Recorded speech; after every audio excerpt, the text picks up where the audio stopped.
June and Jennifer Gibbons were born on April 11, 1963, in Wales to immigrant parents from Barbados.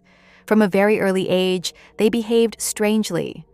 Although they were physically healthy and intelligent, the girls flatly refused to speak to anyone but each other. Their speech was a secret, indecipherable language understood only by them. At school, they were cruelly teased and isolated. Teachers said they were like zombies, moving in sync, and seemingly thinking as one. At home, they created imaginary worlds filled with violence, mania, and obsession. Their parents were worried, but psychiatrists could not break their pathological bond.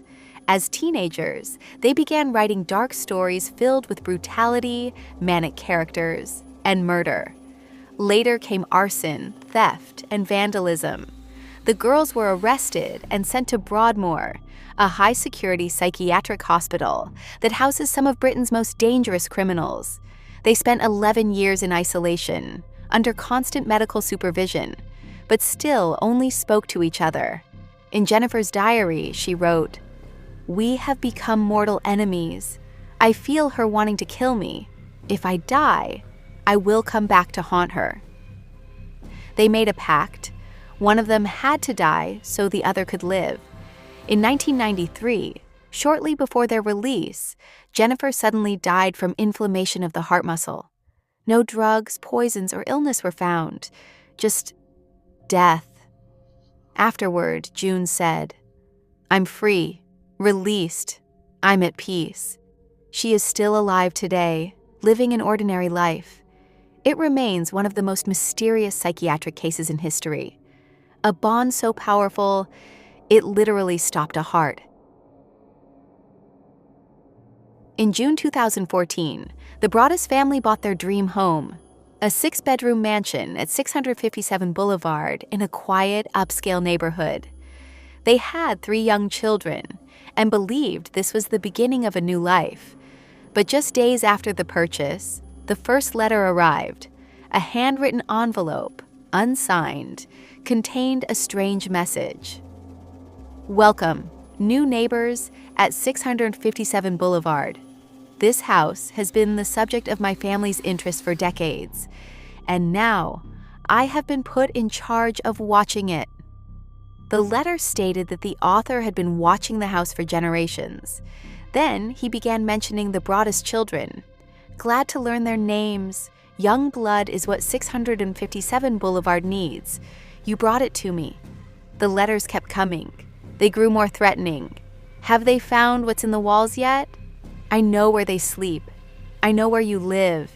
You cannot stop me." Police were powerless.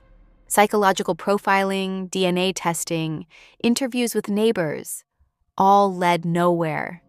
The family never dared move in. They sold the house a few years later at a loss. The identity of the watcher remains unknown to this day.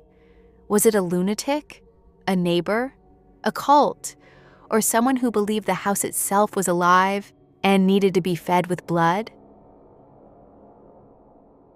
On February 24, 1978, 5 young men, Bill Sterling, Jack Madruga, Ted Wire, Jack Hewitt, and Gary Mathias, went to a basketball game in Chico, California.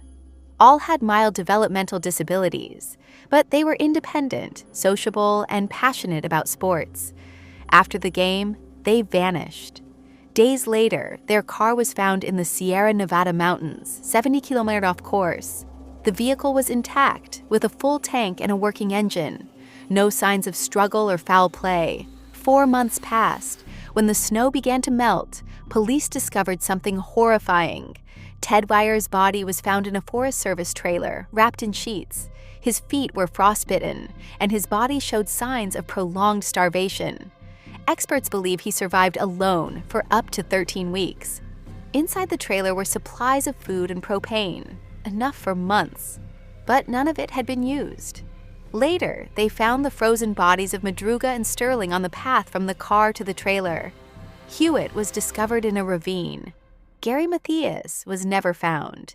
His shoes were in the trailer, but he was gone. Why did they go there?